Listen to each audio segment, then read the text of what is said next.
somewhere between the suffocating humidity of eastern Carolina and the restless churn of the Cape Fear River, there existed a landscape where the soil itself was rumored to hold secrets heavier than the deepest roots. This was the territory of Hollow Crest Plantation. It wasn't a place of towering white columns and grand, deceptive prosperity. By the 1840s, it was a monument to a specific kind of American failure, the kind built on debt, desperation, and an inherited moral decay. Local records, meticulously kept and archived in the county seat of Kenansville, deliberately obscured this estate for over a century. The name Vance was still whispered with a certain reverence in some circles, a family that had once controlled fortunes in tobacco and timber. But the truth of Hollow Crest, the dark, suffocating reality, was something the entire county had tacitly agreed to bury. You see, this story is not merely one of history.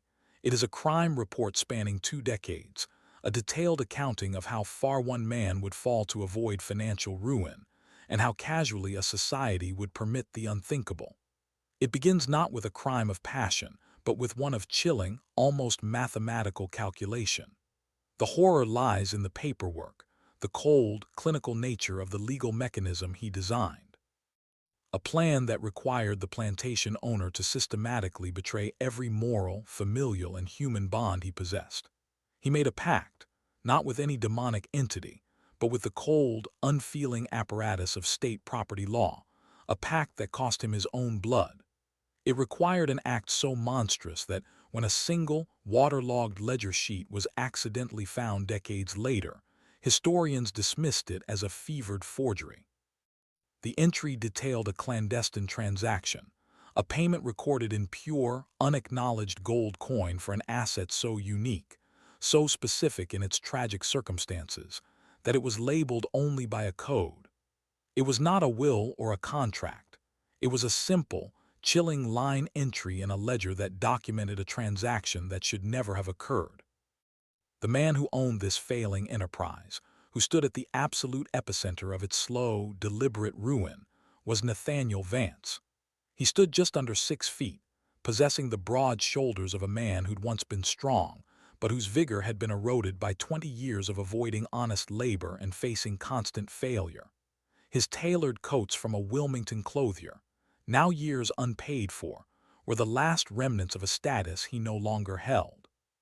He walked his depleted fields in polished boots, the meticulous shine a grotesque contradiction to the deepening gloom of his estate.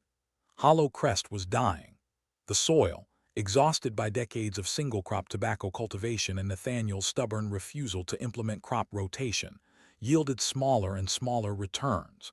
The house itself, once a proud sentinel, now stood peeling and listing, its east-facing windows, once a beacon of prosperity, reflecting only the bitter reality of diminishing returns. The core of his problem was the Merchant Bank of Wilmington. They held mortgages on the land, the house, and crucially on the 32 enslaved people who remained, down from 87 just 5 years prior. Each sale had been a temporary reprieve, a financial tourniquet applied too late. But the bank's interest compounded quarterly, and by 1839 the final reckoning was near. Nathaniel Vance had perhaps 18 months before the bank would seize everything: the land, the house, the people. He had already liquidated every non-essential asset. The family silver was gone. The horses were sold or dead. The final, desperate solution required him to look at what remained through the cold, utilitarian lens of a debt collector. The only thing left to him, the one thing he was legally forbidden to sell, was his family name itself. But if he couldn't sell the name, perhaps he could find a way to convert something within his family into a commodity that could save it. Before we delve deeper into this horrific calculus, I'm curious. If you're listening to this story right now, drop a comment and tell me what state or city you're watching from. Are you close to where these terrible events unfolded? Let's find out together. This story demands witnesses, and the deeper we go, the more we need to understand the geography of its horror. The potential solution, the asset Nathaniel Vance refused to acknowledge as such, resided on the second floor of the decaying mansion. This was his daughter Elizabeth. Her birth in the winter of 1827, during an ice storm that ravaged 3 counties, was accompanied by the first of the Vance family's hidden shames. Within hours of her delivery, a free woman of color and seasoned midwife, Ruth Carver, noticed something terribly wrong. The infant's eyes did not follow the candle flame. They did not track movement. Elizabeth was blind. Nathaniel's response was immediate and chillingly clinical. He paid Ruth Carver 3 times her usual fee, not for her silence, but for her signature on a document declaring the child perfectly healthy. The threat was explicit: speak of this to anyone, and Ruth would never work again. In that era, the consequences for a free woman of color crossing a white man of Nathaniel's standing went far beyond unemployment. Ruth signed with an X and never spoke of it publicly again, carrying the secret of the blind child in her heart. Elizabeth's mother, Margaret, did not survive her daughter's early years. 18 months after Elizabeth's birth, one April evening, Margaret consumed 40 drops of laudanum and never woke up. The official cause of death, recorded by Dr. Ephraim Stokes, was a vague respiratory failure. No one questioned it. Women often died. Margaret was buried in the family plot, and Elizabeth was raised in near isolation, confined primarily to the shuttered second floor. Ada, one of the enslaved women of the household, became Elizabeth's constant companion and secret teacher. She taught the girl to navigate by touch, to recognize voices, and in secret, painstakingly carved raised letters onto wooden blocks so the girl could learn to read with her fingers. The girl's world was 14 rooms and a narrow set of stairs, a prison constructed not just by her father's fear of shame, but by his neglect. Nathaniel believed Elizabeth was nothing but a mounting expense, a child blind, unmarriageable, and utterly worthless in the currency of high society. She would inherit nothing because there would be nothing left. But the real secret Margaret took with her wasn't about Elizabeth's health. It was about the impossible lineage of the Vance family, a piece of truth buried deeper than the plantation's foundations. One long, desolate evening in late 1838, with a bottle of whiskey burning his throat and debt ledgers scattered across his mahogany desk, Nathaniel Vance began an exhaustive review of his late father's archive papers. He wasn't looking for a secret stash of cash. He was looking for a legal weapon. Deep within a stack of dusty documents concerning an old inheritance dispute, he found it. The document was a transcript from a 1791 case concerning a technicality in North Carolina property law. The case hinged on the incredibly twisted legal interpretation of whether children born to free women could, under specific, carefully documented circumstances, be legally reclassified as property of the estate based on the mother's future actions and the documentation of the child's paternity. Nathaniel had to read the complex, circuitous language 3 times, but when the implications finally struck him, they were not merely shocking. They were a blueprint for the monstrous. His daughter, Elizabeth, was free and white by birth, but the law stated that enslaved status followed the condition of the mother. If Nathaniel could create an unbreakable legal chain, a constellation of documents suggesting that Elizabeth's future child was born to an enslaved woman, then that child would automatically be deemed property, valuable property. This concept, hideous as it was simply an extension of the moral calculus that defined the era, to see human beings as commodities. But Nathaniel saw a deeper, more perverse opportunity. In the secretive, high-stakes market for enslaved people, children with specific characteristics, light-skinned, documented European ancestry, and unusual circumstances of birth, commanded premium gold coin prices. A child born to his blind, freeborn daughter, one whose birth could be legally obscured and twisted to suggest mixed parentage, would be the unique acquisition that Thomas Harrington, the broker, would call premium stock. The mathematics were clear. 2 or 3 such sales and the Wilmington debt would be cleared. The land would be saved. He sat in his study until dawn, the first light illuminating the dust motes and the legal documents that would form the basis of his salvation. The plan wasn't just to save the land. It was to convert his freeborn white daughter into an asset generator, a machine designed for one specific, monstrous purpose, and the clock was ticking down to the foreclosure date. With the legal blueprint secured, Nathaniel Vance moved with the cold, deliberate efficiency of a businessman finalizing a hostile takeover. He needed three key individuals, conspirators whose greed or desperation he could exploit to guarantee absolute silence. The first letter, carefully worded and vague, went to Dr. Ephraim Stokes, the physician who had signed Margaret's death certificate. Stokes was 56, recently widowed, and drowning in debt from his late wife's prolonged illness. He was the only physician within 30 miles with the authority to sign vital legal and medical certificates without scrutiny. The letter promised generous, guaranteed compensation for medical consultation regarding his daughter's future welfare. Stokes arrived first, leaving 3 hours later pale, but with a portfolio of Nathaniel's legal precedents and a signed promissory note for $500, payable upon completion of specified services. The second accomplice was Magistrate Calvin Pritchard, a man frustrated by his limited power in the county and heavily leveraged by crippling gambling debts in Wilmington. Nathaniel's letter hinted at a legal matter concerning complex property law and inheritance statutes, offering $800 and the explicit promise that Pritchard's Wilmington debts would be settled from the proceeds of the eventual sale. Pritchard came next, arriving after dark, and his meeting lasted 5 hours, dissecting the statutes and documentation requirements. He left with a stack of notes and a grim determination. The third conspirator required no in-person meeting. This was Thomas Harrington, the Wilmington broker who specialized in the sale of enslaved people. Harrington was an operator, discreet and motivated solely by profit. Nathaniel wrote that he expected to have available within approximately 2 years a unique acquisition that would attract serious collectors. No details were needed. Men like Harrington understood the code. He responded quickly, indicating he already had 3 potential buyers cultivated: a Louisiana planter who collected unusual acquisitions, a Charleston merchant seeking exotic servants, and a wealthy Virginia family seeking a particular status symbol. All 3 were prepared to pay between $3,000 and $5,000. The conspiracy was fully staffed. The doctor was secured. The magistrate was primed. The broker had his buyers ready. All that remained was the final devastating act, the preparation of the victim herself.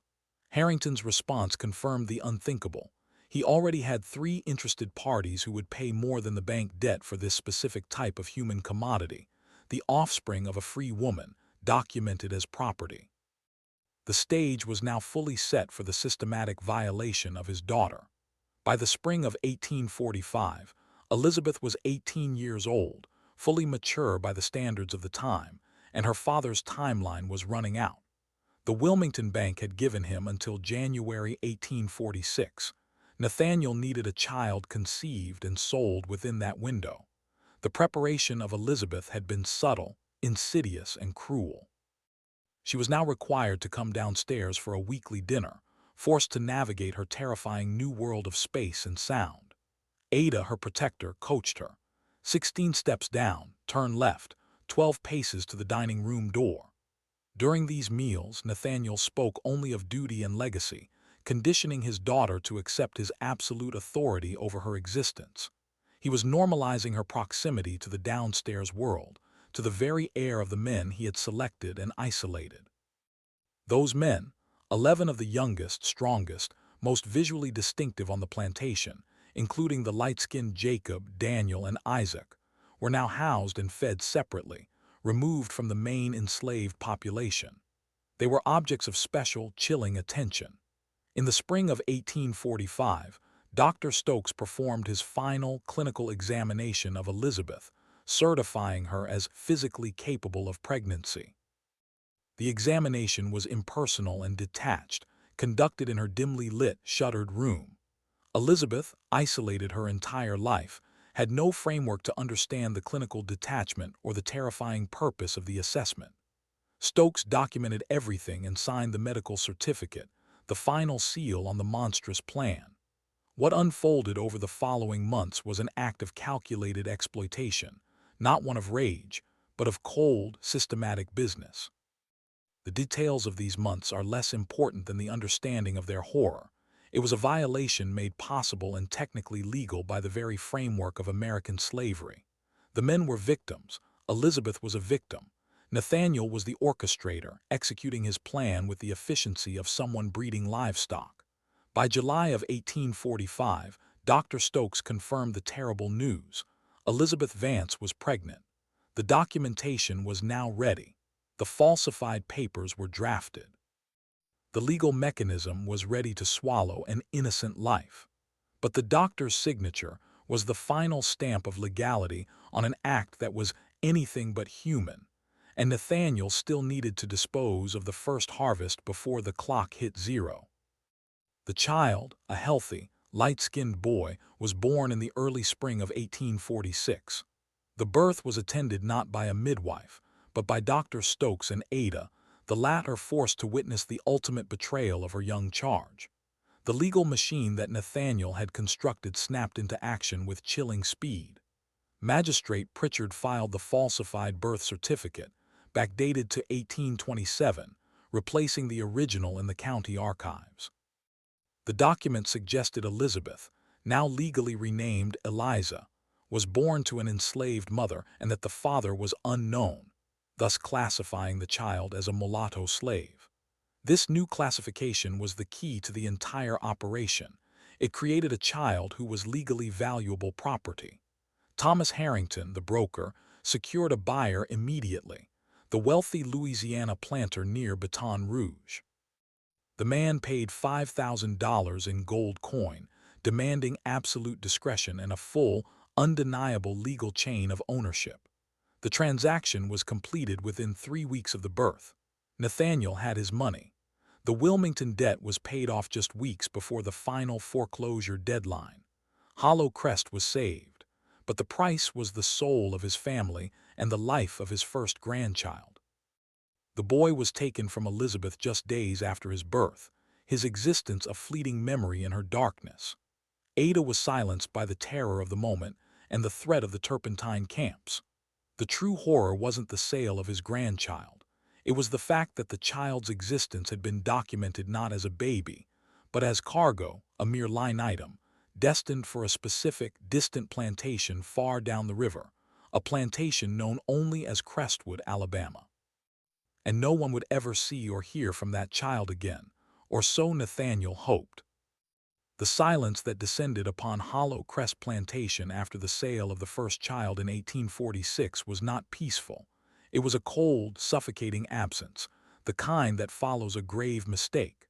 Nathaniel Vance was financially solvent, his debt to the Wilmington Bank erased by the 5,000 gold dollars. He had accomplished his goal, yet the cost was evident in the way he moved, a ghost haunting his own saved estate. He began drinking heavily, retreating into his study for days, no longer concerned with the peeling paint or the depleted soil, for he had found a far more profitable crop than tobacco. On the second floor, Elizabeth endured a trauma she could not name. She remembered the strange, clinical examinations by the doctor, the suffocating presence of her father, and the brief, visceral weight of an infant she was never permitted to hold. Being blind, her mind pieced together the fragments, the hush, the hurried footsteps, the sudden, terrible emptiness where sound and touch had been. She knew in the core of her being that something precious had been stolen, ripped away by her father's desperate will. Ada, forced to witness the whole operation, was paralyzed by grief and fear. Her failure to stop the sale became a corrosive guilt, and she privately swore a silent, unbreakable oath to the girl: never again. She would protect Elizabeth with the only tools she had left, her vigilance and her silence, even as the man she once cared for descended into a ruinous dependency on whiskey. But Ada had no idea the original buyer, the one who paid in gold and disappeared into the vast unknown of Alabama, was not satisfied. The Louisiana planter who bought the boy was watching. He didn't see the sale as a one-off transaction. He saw it as the successful production of a unique commodity. He was waiting patiently for the next harvest to be ready, anticipating the moment Nathaniel Vance, driven by the same desperation, would re-enter the market. Nathaniel's financial stability was a mirage, built on the shifting sands of his addiction and the continued decay of the land. By 1848, 2 years after the first sale, the money was running out. The debt was gone, but the plantation still consumed capital, and Nathaniel, now a permanent fixture in his study with a glass of bourbon, needed another fix. The system he had created demanded repetition. The following spring, Elizabeth bore a second child, this time a girl. They named her Clara.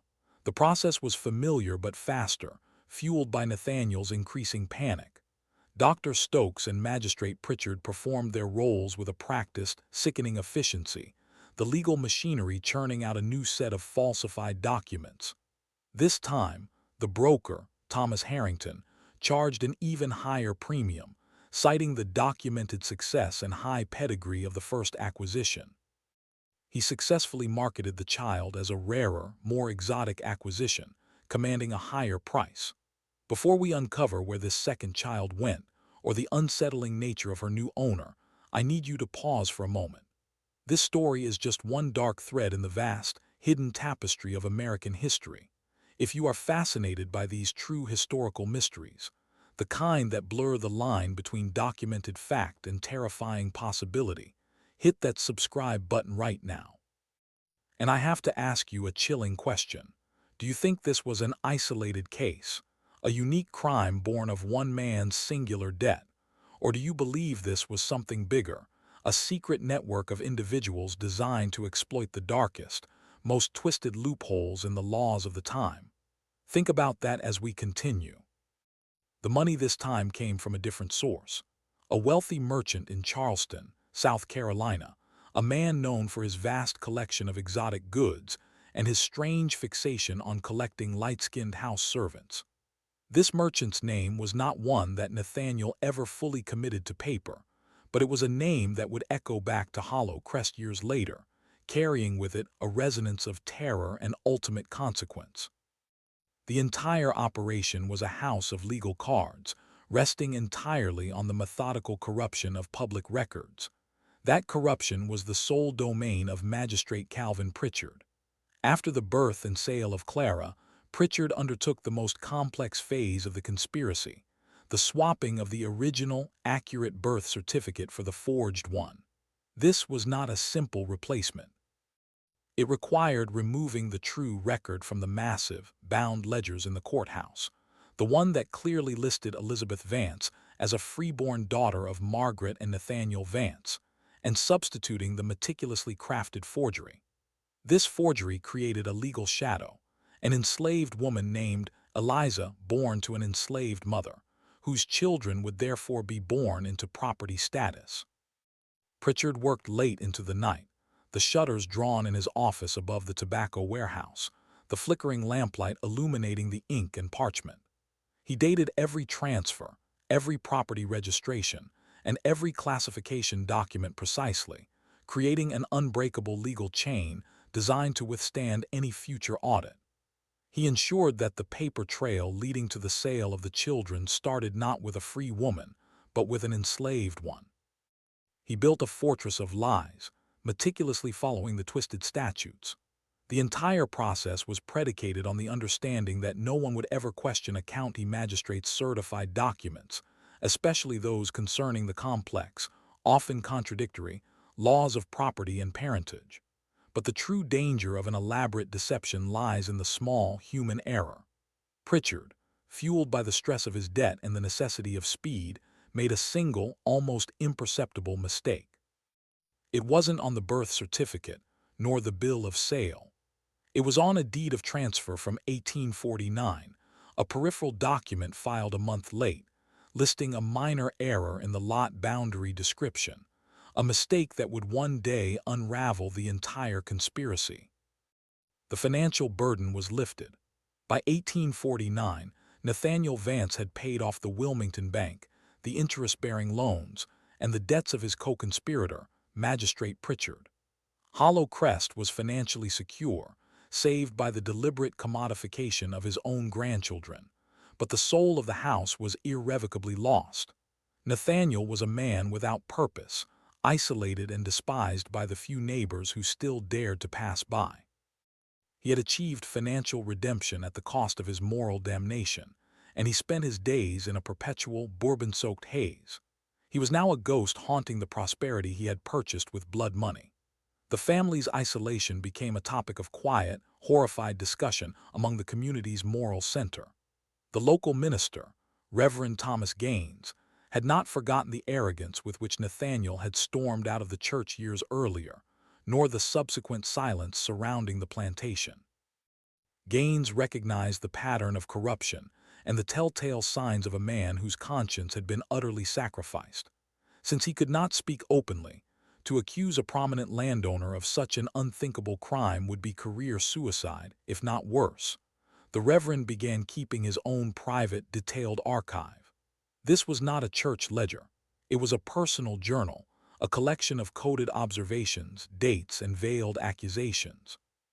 He recorded Nathaniel's descent, the community's complicity in silence, and his growing suspicions about the true origin of the two sudden, mysterious cash injections into the Vance estate. The journal became a silent monument to the truth, hidden in the minister's private study, waiting for the day the community might finally demand to know what Gaines already suspected. It contained a list of names: the doctor, the magistrate, the broker, the three conspirators. But the Reverend's vigilance also led him to record a fourth name, one that no one else dared mention, the name of a key witness the entire county believed was dead, or at least had been silenced forever. On the second floor, Elizabeth's world had shrunk, but her senses had sharpened into tools of survival. Having been violated twice, she had developed an acute, almost terrifying awareness of the world around her, a constant, low-level vigilance. Her blindness was no longer a simple defect. It was a sensory adaptation. She learned to recognize the subtle difference in the creak of the floorboards outside her room, the heavy, uneven stride of her father, laden with liquor and desperation, versus the light, soft approach of Ada. She could feel the change in air pressure when Nathaniel was near, sensing the stale odor of tobacco and whiskey before he was even at the doorway. Ada, her guilt driving her protection, whispered warnings, creating a silent code between them. Clench your hand twice if he is coming. Tap your foot once if the stairs are safe. Elizabeth became a masterful evader, navigating the house to avoid her father's toxic presence. She lived in a constant, low-burn state of fear, but she was learning to resist, to create small pockets of defiance in her darkness. Her father's presence was a known horror, a calculated terror that she was now learning to predict. This evasion became her new routine, her silent war. But one humid evening in the summer of 1851, the pattern broke. Elizabeth was listening, her ear pressed to the floor, waiting for the familiar drunken stumble that would signal Nathaniel's arrival. Instead, she heard a different sound, a soft, unsettling tap-tap-tap in the long, dark hallway outside her room. It was too quiet for Ada. It was too light for her father. It was a rhythmic, calculated footfall that did not belong to the household, a strange, utterly unknown presence whose steps suggested a chilling, patient watchfulness that felt far more dangerous than Nathaniel's drunken rage. The fate of the 11 men Nathaniel had isolated for his monstrous scheme was sealed shortly after the birth of the second child. They knew too much, not in detail but in intuition. They had been given better food, lighter work, and then forced into acts they could not refuse, becoming victims as much as Elizabeth. Nathaniel, his paranoia amplified by alcohol, could not risk their silence breaking. Over the next 2 years, he began selling them off, one by one, individually, to plantations and industries far from Hollow Crest. He avoided the large slave auctions, relying instead on Thomas Harrington's vast network to secure private, discreet sales to distant buyers: Louisiana, Georgia, even the harsh rice fields of South Carolina. The local records surrounding these 11 men were meticulously and illegally cleared. Their names vanished from the tax rolls and the property schedules, leaving behind nothing but blank spaces and the vague, accepted community rumor that Vance had finally managed to liquidate his excess assets to cover lingering expenses. The conspiracy relied on their complete erasure. No one could ever trace their lineage or their forced participation back to Elizabeth Vance. The 11 men disappeared without a trace, scattered like seeds of a crime across the South. But Nathaniel, in his drunken haste and rising panic, failed to ensure the complete silence of the first man he had selected, the one who could read and write, the one whose mixed ancestry and intelligence had made him so valuable. Jacob. Jacob did not disappear into the records, he escaped. Slipping away from the fields during a heavy rainstorm, Jacob began a brutal, desperate journey north, carrying with him a piece of physical evidence that no one, not Nathaniel, not Pritchard, not the broker Harrington, had accounted for or even knew existed. Jacob's flight was not merely an escape from bondage. It was a desperate quest for vengeance and truth. He knew the bare outline of the crime, that the master had forced him to take part in something vile against the blind daughter, and that the resulting child was immediately sold. His freedom was secondary to the need to expose the impossible crime. As he traveled north, hiding by day and moving by night, his most precious possession was the tiny object he had stolen from Nathaniel Vance's study during the chaos of the first sale. It was a small, personalized silver locket, an heirloom that Nathaniel's second wife, Margaret, had apparently brought with her from Charleston. It was inscribed on the back with 3 initials, MEV, Margaret Elizabeth Vance, and inside was a miniature portrait of a young girl. Jacob had no idea of its true sentimental value, but he knew Nathaniel had been frantic when he realized it was missing. It was the only tangible object linking Margaret, Elizabeth, and Nathaniel to an original, untainted past. Jacob reached Philadelphia, the promised land for many who escaped the South, where he sought out a network of abolitionists and contacts. Knowing he could never return to North Carolina and that his life was in constant danger, he entrusted the locket to a contact, a printer named Samuel Clay, telling him only that its contents were the key to an impossible crime committed at a plantation called Hollow Crest, and that it must be kept safe until the truth could be told. The locket, a small piece of silver, now sat in a safe deposit box in the north, waiting to be rediscovered, a tiny, undeniable piece of archived proof that would one day connect a blind woman, a dead mother, and a series of vanished children to a crime so immense, it defied the laws of men and nature. The broker, Thomas Harrington, had struck gold. The 2 sales from Hollow Crest, the boy to Alabama, the girl to Charleston, had propelled him to the forefront of his secretive profession. He formalized his unique acquisitions market, a euphemism for the trade in light-skinned children with documented European ancestry, a horrifying niche that guaranteed premium prices. Harrington began advertising subtly, through coded letters to wealthy planters and merchants across the South, hinting at unparalleled refinement and the purity of pedigree in his stock. Nathaniel Vance had become his most valuable, if profoundly unsettling, source. The broker's success, however, carried the seeds of its own destruction. Harrington's ambition led him to abandon discretion for profit, a fatal miscalculation in a market built on secrecy. He became known not just as a successful broker, but as the man who could deliver the unimaginable. This notoriety attracted a new class of buyer, one who didn't simply want property but demanded secrets.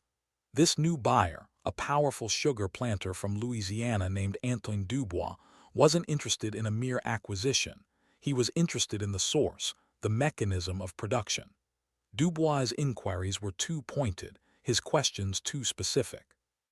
He wanted guarantees of the mother's ancestry and the legal chain that permitted her offspring to be classified as property despite her apparent whiteness. Harrington, blinded by the immense potential profit, was about to lead himself and his conspirators into a trap set by a man who valued documentation over decency, a man who was not what he seemed. By 1851, Nathaniel Vance was running on fumes of bourbon and desperation. The money from Clara's sale was almost gone and his health was failing. He saw the necessity of a third transaction, the inevitable next cycle of the nightmare he'd engineered. Elizabeth, now entering her mid-20s, bore her third child, a boy. Harrington, sensing the finality in Vance's deteriorating state, tried to charge the Louisiana planter, Dubois, an exorbitant, inflated price. Dubois balked. He demanded the guarantee of purity and unique circumstance, and to ensure the legal chain was flawless, he insisted on reviewing all the original documentation. This demand, which would expose Magistrate Pritchard's forgery, forced Nathaniel's hand. He realized he could not risk the sophisticated, demanding buyer. Under immense pressure and with the shadow of death closing in, Nathaniel made a third, even more desperate choice. He sold the child to a local buyer, a small-time planter in the eastern counties, a man known not for wealth or collecting, but for his sheer, unadulterated cruelty. This planter, Silas T. Crestwood, had a reputation built on savagery, a man Nathaniel knew would never ask questions. He would simply demand obedience. The price was significantly lower, but the sale was fast and silent, ensuring the legal paper trail stayed local and contained. Nathaniel viewed it as a necessary evil, a quick, quiet exit that maintained the overall secrecy of the operation. He had succeeded in securing his land one last time, but in doing so, he had placed his third grandchild in the absolute worst hands imaginable. The danger was not only to the immediate victims, it was also the unintended consequences of the previous sales. In Charleston, the wealthy merchant who had purchased Clara, the second child, became increasingly fixated on his acquisition. This merchant, a prominent figure with political ties, treated the light-skinned girl not as a laborer, but as a status symbol, an exotic curiosity to display in his salon. His obsession grew, fueled by the mystery surrounding her origins. Why was a child of such fair complexion sold with such secrecy and at such a premium? The merchant began a discreet, meticulous investigation, using his political contacts and influence to query shipping manifests and county clerk offices in North Carolina. He didn't initially suspect a crime. He suspected a cover-up, that the child was perhaps the illegitimate offspring of a political rival, sold secretly to avoid scandal. His investigation was not born of empathy, but of collector's pride. He wanted to fully understand the rarity of his possession. This relentless, private inquiry, conducted over 2 years, brought him closer and closer to Magistrate Pritchard's office and the records he had so carefully falsified. The merchant, blinded by his own obsession, was about to become the unexpected instrument of the conspiracy's undoing. While Nathaniel spiraled into alcoholism and the conspirators covered their tracks, the conscience of the community rested in the careful, coded hands of Reverend Thomas Gaines. The minister's secret journal, hidden beneath the floorboards of his study, became the only honest record of the horrors at Hollow Crest. His entries were not merely suspicions. They were meticulously documented observations, the strange, hurried visits of Dr. Stokes, the after-dark arrivals of Magistrate Pritchard, the sudden, inexplicable sales of the best enslaved men, and the persistent, chilling silence surrounding the 2 children who were born and immediately vanished. The Reverend was compiling an indictment based on spiritual and circumstantial evidence. He felt the community's collective silence was a sin of complicity. He wrote extensively about Nathaniel's spiritual decay, the unnatural quiet of the estate, and the horrifying logic that only blood money could have saved the Vance property. Most importantly, Gaines' entries contained a list of names: Stokes, Pritchard, Harrington, the known conspirators. But he had also documented the identity of the fourth name, the one that Nathaniel had thought silenced forever: Ruth Carver, the free woman of color who had attended Elizabeth's birth and certified her health under duress. Gaines had tracked her to a nearby county and, through careful, discreet contact, had received confirmation of Elizabeth's blindness and the forced certification, a small but undeniable piece of exculpatory evidence held by a woman the entire county assumed was either dead or permanently terrified into silence. By 1853, Nathaniel Vance was terminally ill, ravaged by years of heavy drinking and a soul consumed by his own crime. He knew he was dying, and in a final delusional flicker of paternal duty, he began to plan one last transaction. He imagined this final sale, of a fourth child, a boy, would not be for his own solvency, but to purchase the legal, documented freedom of his daughter, Elizabeth. It was a promise he had no true intention of keeping, a final lie he told himself to mitigate the monumental scale of his wickedness. He needed one more year to execute the plan, impregnate Elizabeth one last time, secure the child's sale, and use the proceeds to draw up the complicated manumission papers. He had scheduled a final, secretive meeting with Magistrate Pritchard to prepare the documents, but fate, in its brutal indifference, intervened. Before Nathaniel could execute the final steps of this desperate, self-serving plan, a single, unexpected event occurred in the county seat. The Dupin County Courthouse caught fire. The fire, caused by a faulty chimney flue, was not massive, but it was sudden and localized, focusing its destruction on the storage room where the property deeds and birth ledgers were kept.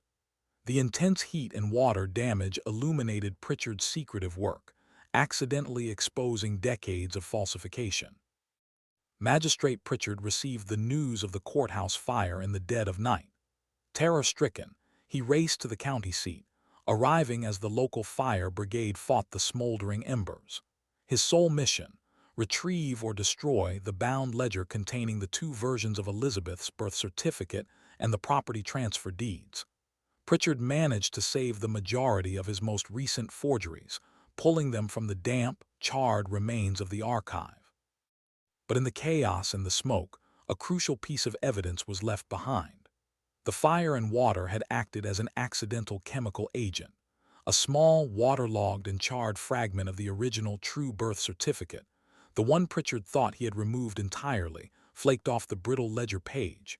It was a tiny piece of parchment, barely larger than a man's thumb, but on it, scorched and ink-stained, three initials remained clear and legible: E.V., standing for Elizabeth Vance. These initials, combined with the date of birth accidentally preserved on the fragment, were undeniable proof that Elizabeth Vance was born free and legally white, not the enslaved Eliza Pritchard had manufactured.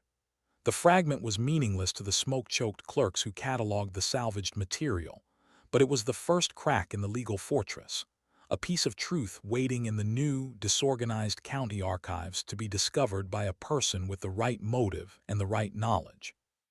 The entire, meticulously constructed conspiracy now hinged on a fragile, burnt piece of paper.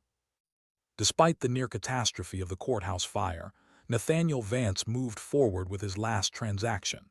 He sold the boy, his third grandchild, to the cruel planter Silas T. Crestwood in late 1853. The final infusion of cash, modest but sufficient, meant Nathaniel's debt was now completely, utterly gone. He had achieved his final, sick objective. With his debt paid and his purpose fulfilled, Nathaniel rapidly succumbed to his illness. His decline was marked not by physical pain, but by an absolute, terminal emptiness. He rarely spoke, staring at the peeling wallpaper of his study, surrounded by the remnants of the prosperity he had purchased with his blood. He refused all medical attention, including Dr. Stokes's final, nervous visit. The end came swiftly in early 1854. Nathaniel Vance died alone in his bed, leaving behind no will regarding the future of his daughter, Elizabeth. The final bill of sale for the last boy, signed with a shaky hand in the winter of 1853, would be the last document Nathaniel Vance would ever sign. His death left Hollow Crest in a new, chilling kind of limbo.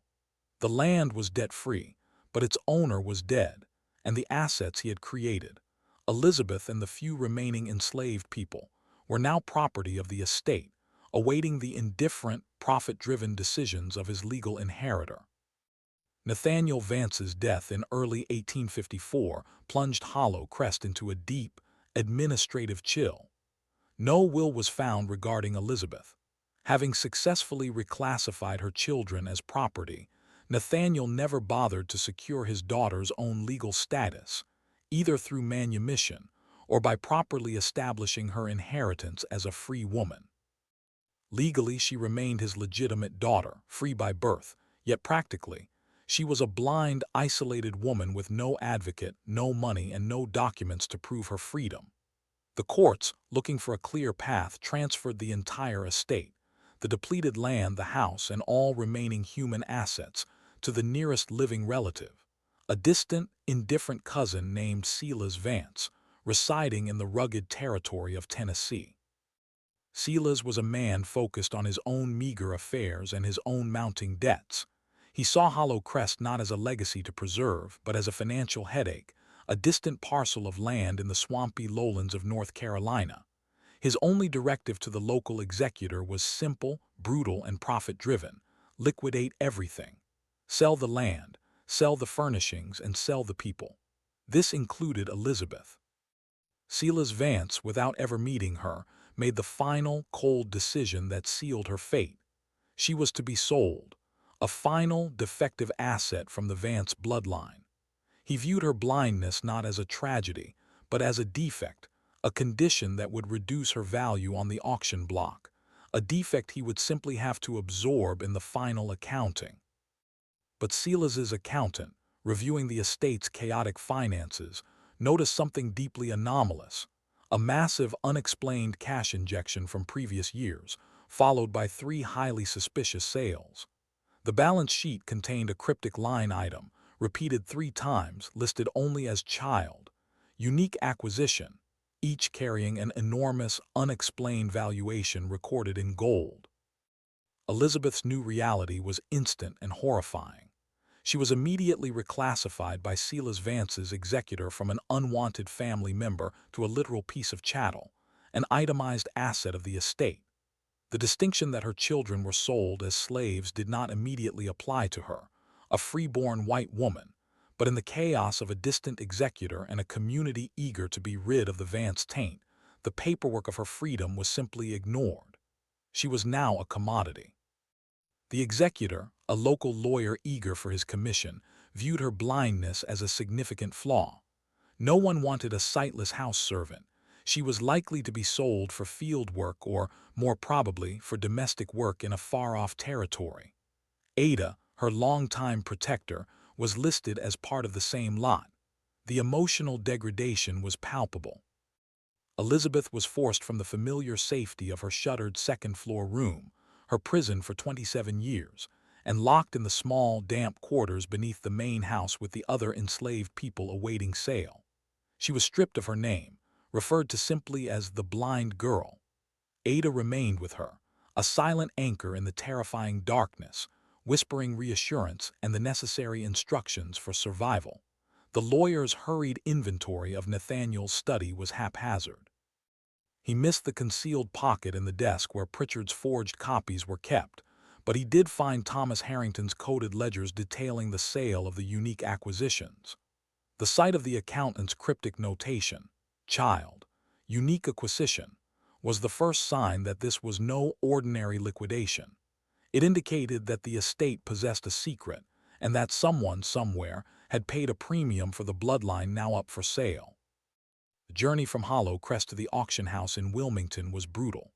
Elizabeth and Ada were transported by wagon along with a dozen other people, tied together to prevent escape. For Elizabeth, who had learned to navigate 14 rooms, the jarring sensory assault of the open road, the loud creak of the wagon wheels, the shifting smells of the countryside, the heat, the constant, unnerving proximity to strangers, was overwhelming. She sat in terrified silence, her hands tightly gripping Ada's skirt. Ada was the only tether she had left to sanity, her steady voice the only comfort. As they neared the bustling port city of Wilmington, Ada's quiet conversation with Elizabeth changed. She spoke not of comfort but of strategy. She knew the auction was a tragedy, the final consequence of Nathaniel's monstrous act, but she also saw it as an opportunity, a public stage, a crowd of witnesses, an inevitable bidding process. Ada knew that this was the one chance for someone, anyone, to ask the question that would reveal the impossible truth about Elizabeth's identity and the 3 children she had been forced to bear. The truth, once spoken aloud in a public space, could never be fully recalled. Ada had seen the glint in the lawyer's eye as he reviewed Nathaniel's papers. She knew the conspiracy was fragile. She made Elizabeth promise one thing, that if she was questioned, she must respond in a specific way that would suggest her literacy and her free background, an act of defiance that might trigger a suspicion that the lawyer was selling property that wasn't legally chattel. The Wilmington auction house was a cacophony of commerce, cruelty, and wealth. Buyers, brokers, and spectators filled the hot, cramped room, assessing the human property with detached clinical efficiency. This was a high-stakes sale, attracting buyers from across the eastern seaboard. Among the crowd, three key figures were present. The first was Thomas Harrington, the broker, now deeply agitated. He was there to bid on Elizabeth. Not to buy her for profit, but to bury her. To buy her to silence the only living witness who could unravel his lucrative, murderous scheme. The second was the lawyer representing Silas Vance, determined to recoup the maximum profit. The third figure stood deep in the shadows at the back of the room, far from the light. He was a man of imposing height and quiet intensity, dressed in expensive but dusty traveling clothes. He had traveled 1,000 miles for this event, not as a casual speculator, but with a fixed, terrifying purpose. This was Silas T. Crestwood, the Louisiana planter, the son of the original buyer who purchased Elizabeth's first child. Crestwood was there to reclaim what he believed was his father's rightful acquisition, the woman who was the source of his prized human stock. The auctioneer, a man with a booming voice and a casual indifference to the humanity before him, introduced Elizabeth. He downplayed her blindness, emphasizing her youth and strength, and listed her as Eliza, 27, of mixed-race descent. The bidding opened low due to the stigma of her sight. But then Thomas Harrington stepped in. He bid aggressively, determined to acquire her quickly and discreetly. The price began to climb rapidly, fueled by Harrington's desperate need to secure silence. The broker's strange, frenzied bidding drew attention. The lawyer representing Silas Vance was elated, sensing a premium profit despite the defect. Then from the back of the room, a new bidder entered the fray. It was the man in the shadows, Silas T. Crestwood. His voice was low, resonant, and chillingly determined. He did not engage in small increments. He raised the price in substantial, intimidating jumps, driving Harrington into a frenzy of anxiety. Harrington, knowing Crestwood was the son of the original buyer, and understanding the man's true motive was not profit but possession, knew he was losing the battle. Crestwood's cold, determined face suggested he would pay any amount. The final bid was shocking, eclipsing the value of the finest field hands in the sale. The price was paid in full, not in notes or credit, but in a large sack of gleaming gold coins. The lawyer happily accepted. The transaction was complete.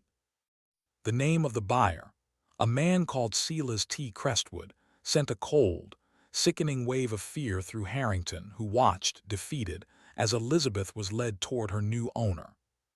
The transaction was silent and swift. Crestwood, now the legal proprietor, took ownership of Elizabeth. He approached her, not with the typical familiarity of a buyer, but with a cold, almost clinical reverence, viewing her as a path to his ultimate unique acquisition, the offspring he had paid so dearly for years ago. As he took her hand to lead her away from the auction block, a wave of profound, cold recognition washed over Elizabeth. It was not a visual recognition, it was sensory. She felt the texture of his hand, the specific scent of his cologne, an expensive imported scent she had only encountered twice before in her life, both times during her forced violation years earlier. The memory, a sensory echo, triggered a terrifying, instantaneous link.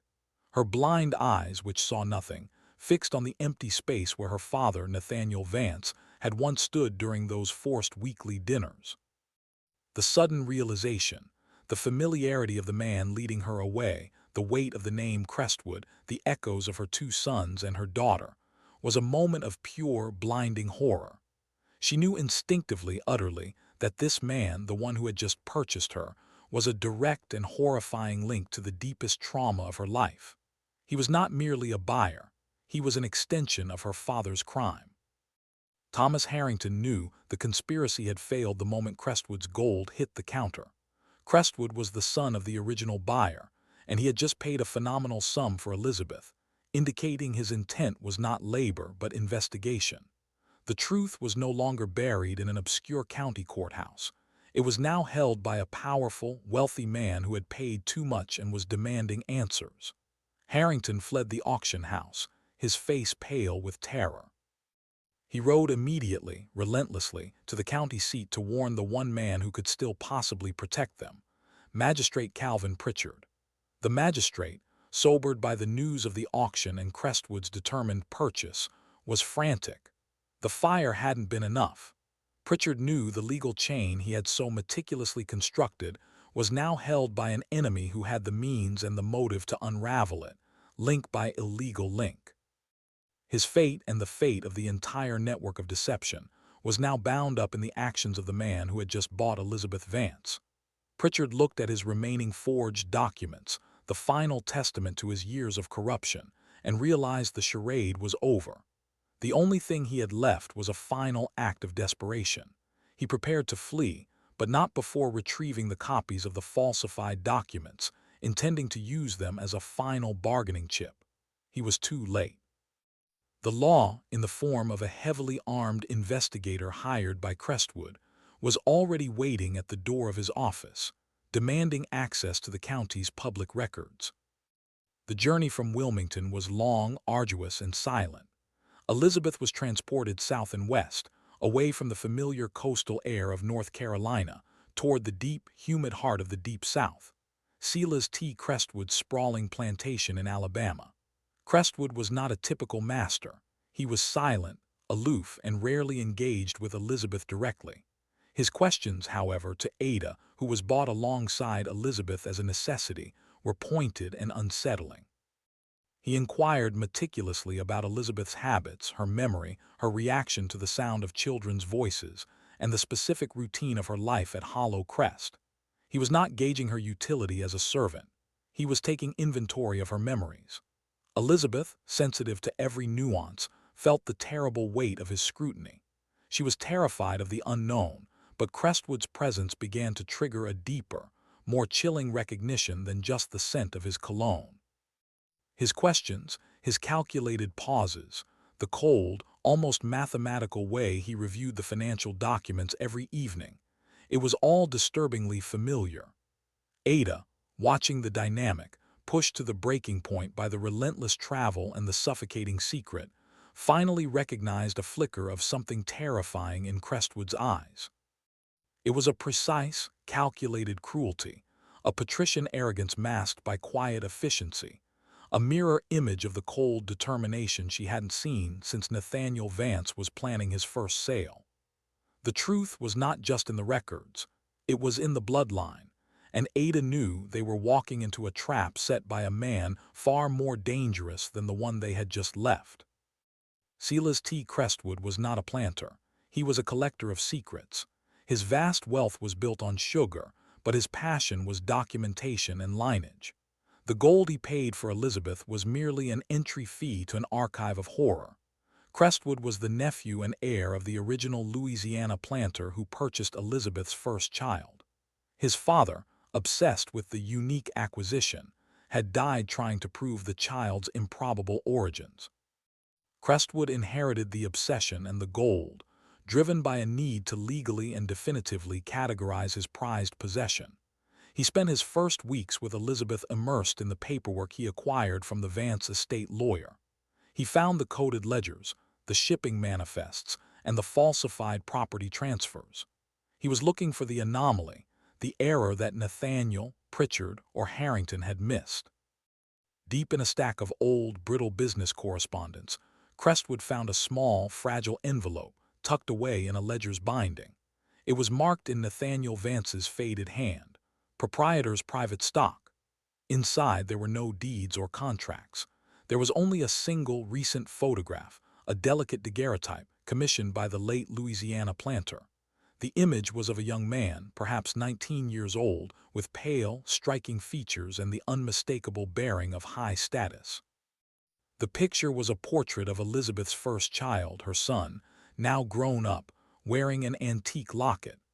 Crestwood stared at the image, realizing his prized acquisition was not the blind woman. It was the documented, traceable result of the crime. The time for subtlety was over. Crestwood confronted Elizabeth and Ada in the vast, imposing library of his house, a room filled with the heavy scent of antique paper and polished wood. He spoke not as a master but as a prosecutor, laying out the chilling narrative step by step. He revealed the true nature of her father's debt, the legal loophole, the conspirators Dr. Stokes, Magistrate Pritchard, and the broker Harrington. He detailed the two births, the two sales, the son to his late uncle, the daughter Clara to the merchant in Charleston. He laid the falsified legal documents on the table, then the original shipping manifests. Elizabeth stood rigid, processing the full, unimaginable scope of the horror, the knowledge that her decades of trauma were nothing more than a debt repayment scheme. She learned the truth of her father's ultimate betrayal, the systematic conversion of his own blood into currency. Crestwood then produced the final piece of evidence, the item he found inside the envelope. He held up the daguerreotype. "This," he announced, "is the result of your father's first transaction. This is your son." For the first time in years, Elizabeth screamed, a sound of pure, unadulterated devastation. Her hands groped for the image she couldn't see, grasping for the child she never knew. The trauma of the sale was finally given a face and a name. But the photograph inside the envelope wasn't merely of a young man. It was of a young man wearing an antique locket, the exact silver locket that Jacob had stolen and archived in Philadelphia years ago. The confrontation was interrupted by the arrival of a new, unexpected contingent. The heavy front doors of Crestwood's estate burst open, and a small, agitated party entered, led by the Charleston merchant who had purchased Clara, the second child. The merchant was furious, ruined by his own obsession. His tireless, discreet investigation had finally uncovered the full extent of Nathaniel Vance's crime and the fragile nature of the legal documentation.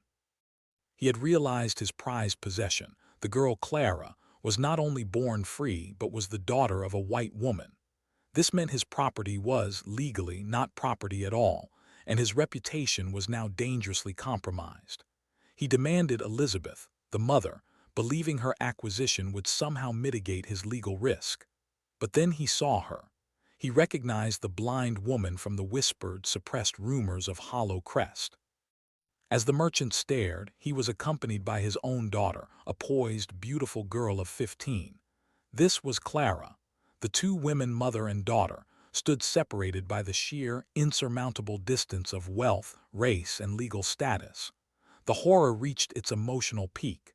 We ask you now, the viewers, to absorb this chilling reality. If this story has held you captive, if you feel the deep, unsettling terror of this hidden history, please like this video, share it with someone else, and subscribe to Macabre Mysteries of America. This story is now crossing the line between history and tragedy, between the legal and the monstrous. The three victims, Elizabeth, Ada, and Clara, were now assembled in the same terrifying room. The Charleston merchant, his face slack with fear and ruin, confirmed the sale of Clara. Crestwood produced the charred fragment from the courthouse fire, the single piece of parchment that held the initials EV and the date of Elizabeth's true, free birth. The merchant's own investigation confirmed Pritchard's forgery. The truth was unstoppable. Clara, the beautiful, freeborn daughter raised as a slave, looked from her merchant father to the blind woman, her mother, a stranger she was not permitted to know. It was then that Clara noticed the single, horrifying detail. On the table, next to the daguerreotype of her brother, was the same antique silver locket that her own merchant father had given her mother years ago. The realization was visceral. The three children, scattered across the South, were all connected by that single, personalized piece of jewelry, a final, unbreakable thread of proof that their lineage was not only shared but free. The merchant, facing immediate legal and social destruction, finally broke. Shaking and ruined, he confessed the most guarded secret of the entire conspiracy, the identity of the first child's father, the man Nathaniel Vance thought he had silenced forever. The merchant revealed that Nathaniel's first wife, Margaret, before her suicide, had documented the affair and the paternity of Elizabeth's first child in a secret letter. It was not one of the enslaved men. The father of Elizabeth's first child, the first unique acquisition sold to Alabama, was Nathaniel Vance himself.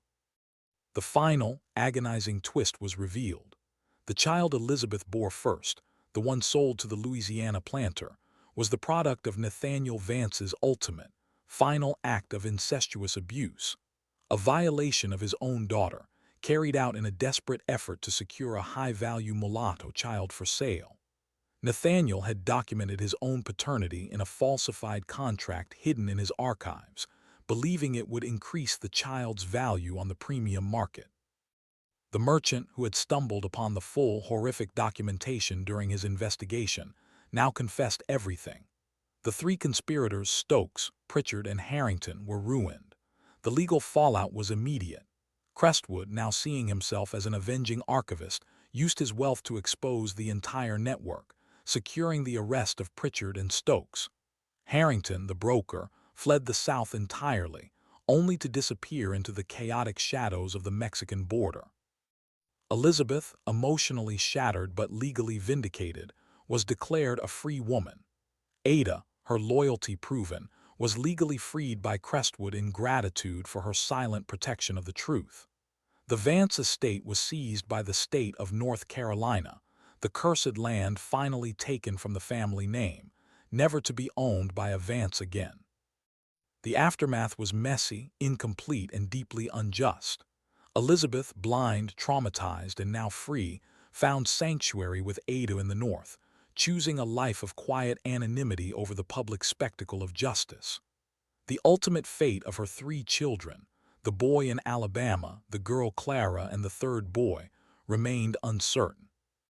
While their legal status as free individuals was eventually secured by Crestwood's efforts and the evidence of the charred fragment, their emotional reintegration was a process that would take decades. The silver locket, the simple, small piece of jewelry Jacob stole, became the central exhibit in the case against the conspirators, the final, undeniable proof. The story of Hollow Crest was eventually obscured again, fading into local whispers and archived legal notes, a testament to the community's eagerness to forget its own complicity. But the full, detailed account, the confession, the forged documents, the locket, and the Reverend's journal, was eventually filed by Samuel Clay in the Abolitionist Archives in Philadelphia, a complete record of a crime so monstrous it defied imagination. This story of Nathaniel Vance and the daughter he sold twice reminds us that the greatest horrors of history are often not those of passion, but of precision, hidden in the cold, transactional nature of the law. We leave you now with one final, chilling question. In a system where wealth and power could so completely rewrite the truth, how many other Elizabeth Vances were there? How many other children vanished into the footnotes of history, their true lineage buried beneath a pile of carefully executed lies? Tell us your theories in the comments below, and subscribe for more dark and forgotten chapters of American history.